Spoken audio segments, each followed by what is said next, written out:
Welcome to a brand new deep dive. Grab a beer. So imagine a company, right, where the daily operating profit margin is just shrinking to this tiny 4.2%. Yeah, which is incredibly low. Right. Yet the market values the entire operation at a staggering 273 times its earnings. It's a huge paradox. It really is. Today, we've got a stack of financial, technical, and market reviews sitting right in front of us, and we are exploring exactly that paradox. We are looking at Tesla in the year 2026, specifically following their Q1 earnings report. Yeah, and this report, it forces a fundamental question about what investors are actually buying right now. Right. When you look at that stock price, are you paying for the physical cars rolling off the assembly line today, or are you valuing a completely different multi-industry business model that might not even fully exist for another 3 years? Okay, let's unpack this.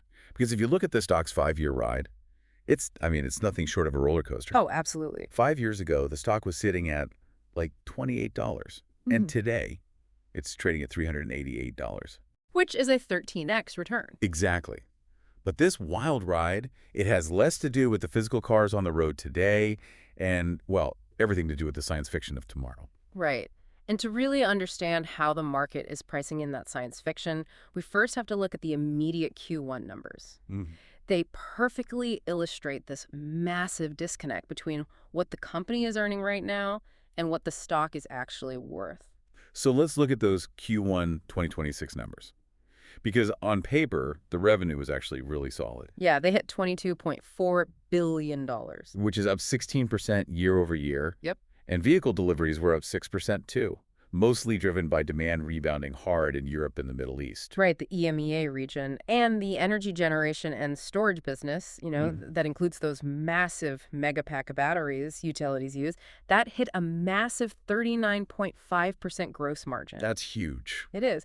But we need to pause here and separate gross margin from operating margin because that is where the paradox lives. Okay, break that down for us. Well, gross margin just tells us if they are making money on the physical products themselves. And they are. Right. It costs them less to build the cars and the batteries than they sell them for. Exactly. The gross margin improved to 21.1%, which is really healthy for manufacturing. But, and here's the catch, the operating margin is sitting at a tiny 4.2%. Yeah. Because operating margin, it factors in all those everyday costs of running the company. The research, the development, the administrative overhead, and of course, these massive infrastructure investments. They are making money on the products, but they are burning through it almost as fast as it comes in. It's like a restaurant that's packed every night.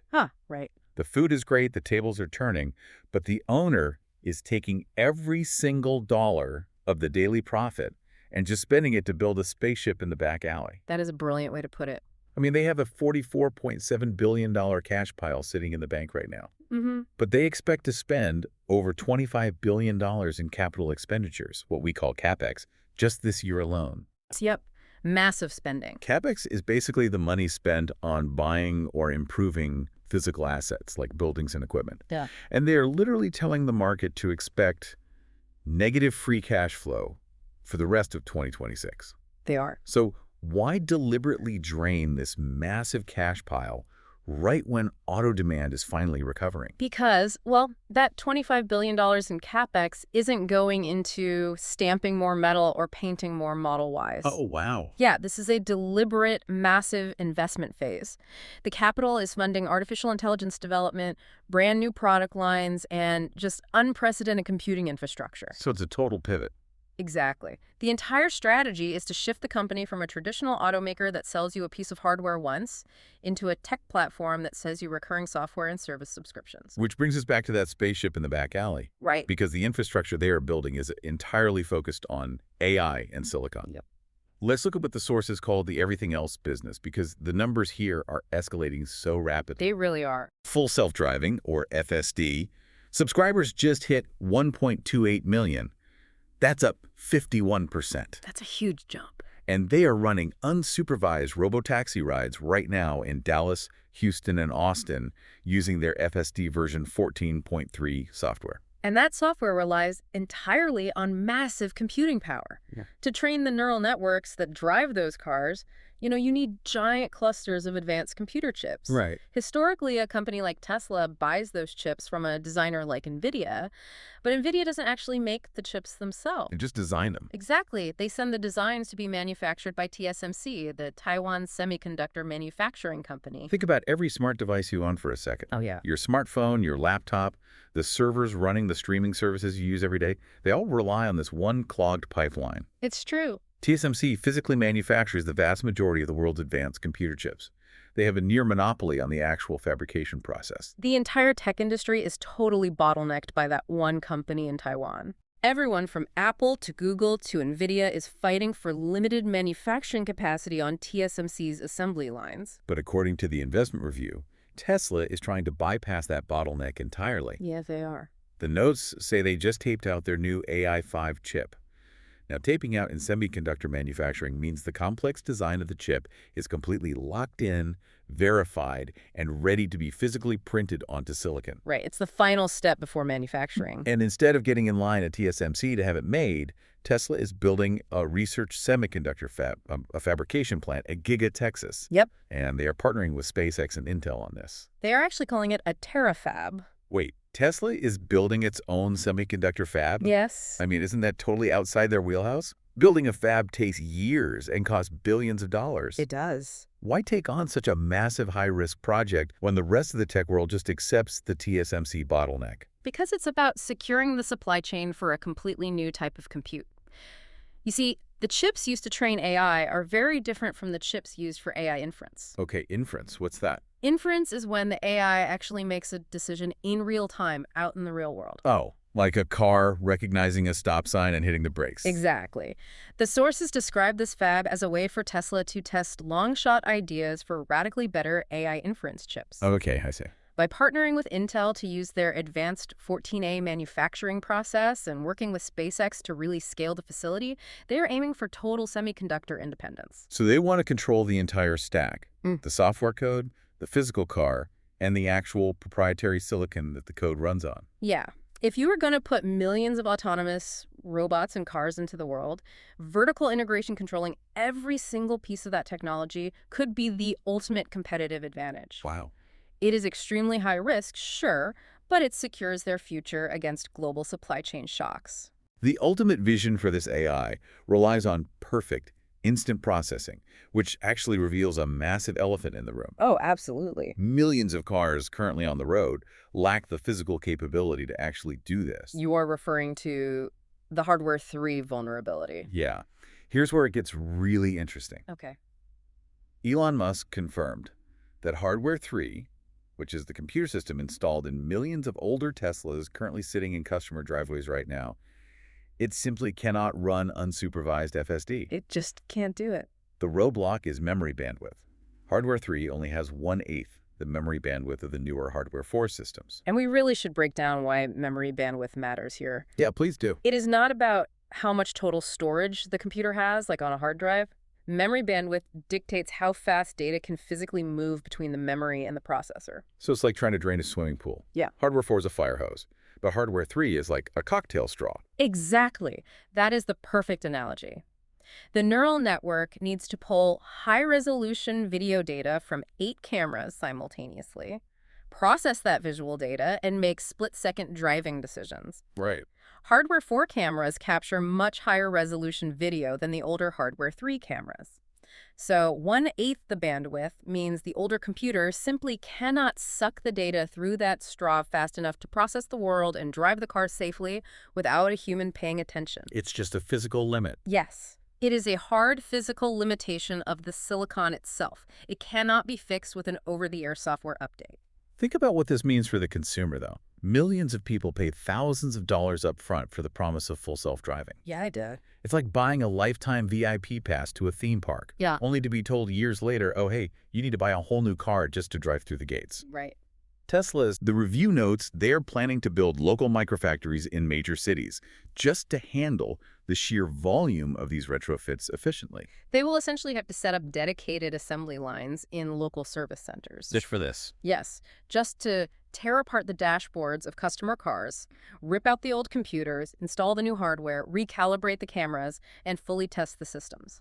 How is a massive physical recall-style retrofit going to impact customer loyalty? I mean, we were talking about customers giving up their cars for days. This exposes a severe operational and legal vulnerability for them. It completely challenges the core promise of the software-defined vehicle. Because the pitch was that your car gets better over time. Exactly. The whole pitch was that your car would constantly update, sort of like a smartphone, but smartphones get replaced every 2 or 3 years when the hardware gets obsolete. Right, and cars are supposed to last a decade or more. Precisely. When you sell a future software capability today and the physical hardware ends up not being able to support it, you generate immense customer frustration. So dealing with the reality of legacy hardware in millions of cars is obviously turning into a massive headache. Huge headache.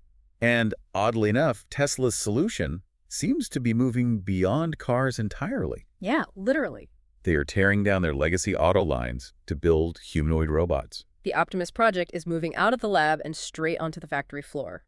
According to the investment review, inside the Fremont factory, the production line for the flagship Model S and Model X is being dismantled right now. Yes. They're making way for the first-generation Optimus robot production line, which is scheduled to start in late July or August of 2026. Yep, later this year. This initial line is designed to pump out 1 million robots a year.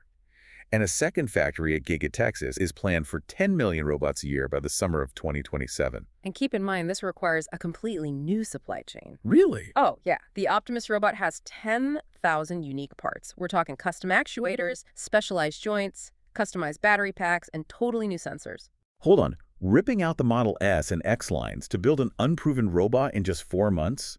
That is insanely fast. It is incredibly aggressive. The Model S is the car that proved electric vehicles could be viable luxury products. It literally put the company on the map. It did. Isn't it incredibly risky to kill a flagship car line for a completely new product with 10,000 undebugged parts?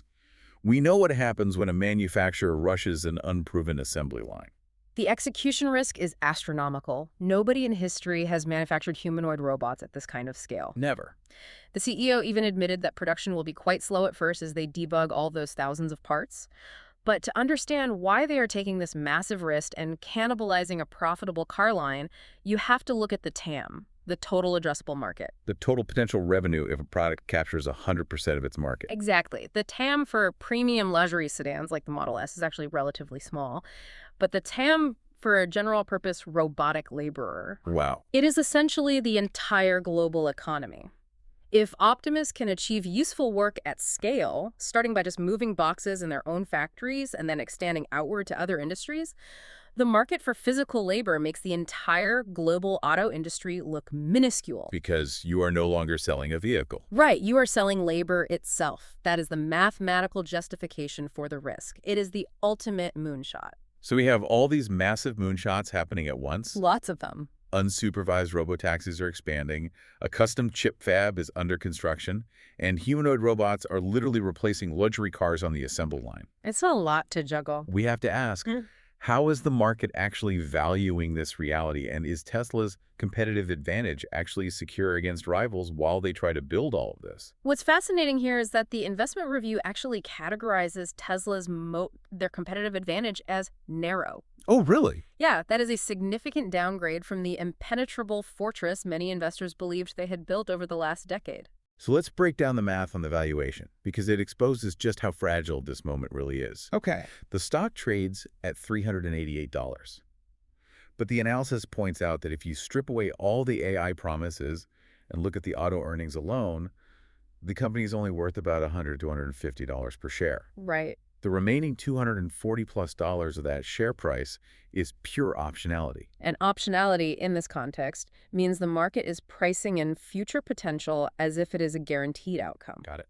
The premium assumes Tesla will achieve absolute perfection on the robotaxi rollout, the Optimus manufacturing ramp, and their AI chip endeavors.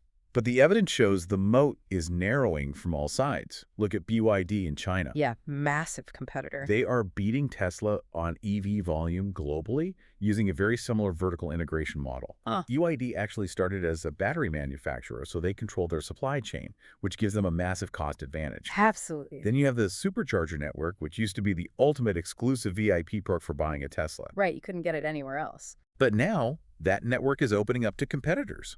And the market analysis also points out a demand issue. The sources indicate that the CEO's highly visible political activities are polarizing the brand and impacting sales in specific demographics. They are. And to manage their internal health amidst all this uncertainty, Tesla actually uses a proprietary scorecard. Okay, what does that track? It tracks core financial metrics like operating profit growth and free cash flow. The scorecard primarily tracks the traditional auto business. And how's it looking? Well, right now, it is showing a decent recovery. That auto business provides a sort of financial floor for the company. They have almost no debt. So what does this all mean for you as an investor or just an observer of the tech industry? Yeah, it's the big question. If I buy Tesla today at $388, am I essentially buying a $100 car company and a $288 lottery ticket on the CEO's ability to invent the future exactly on schedule? In short, yes. The stock trades almost entirely on AI optionality. You are buying a call option on multiple technological revolutions happening simultaneously. Which is terrifying. It is. But here is the critical danger of that valuation.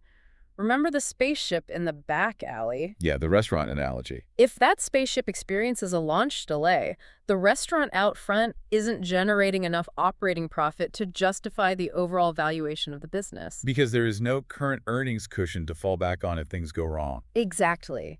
If there's any delay in these 1 to 3 year timelines, say, if the unsupervised FSD software takes longer to legally validate, or if the Optimus assembly line gets stuck debugging those 10,000 parts, the sources indicate there is a 50% downside risk for the stock. Wow, half its value. Yeah. The market is pricing in the expectation that these technological leaps will happen exactly on schedule.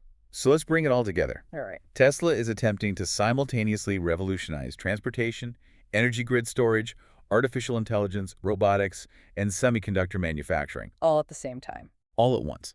At a 273 times earnings multiple, the valuation demands total conviction in a future that does not exist yet, rather than the present reality of their shrinking vehicle margins. The overarching narrative here is a desperate transition. They are trying to evolve from a manufacturer that sells you a depreciating asset once into a platform ecosystem that captures recurring revenue through software subscriptions, grid services, and eventually robotic labor. And that leaves us with a final, really lingering question for you to ponder. Yeah, think about this. Since Tesla's entire massive valuation relies on this shift to a recurring revenue model, things like robo-taxis and FSD subscriptions handling all the driving for us, what happens to our entire concept of vehicle ownership? It's a huge shift. In a decade, will you even want a heavy piece of metal sitting in your driveway depreciating? Or will mobility just become another invisible on-demand subscription in your daily life, much like your streaming services today? Something to really think about. Thank you for joining us on this deep dive. We hope it helped you cut through the noise and see the underlying mechanics of what is really happening at Tesla. We warmly invite you back for our next exploration.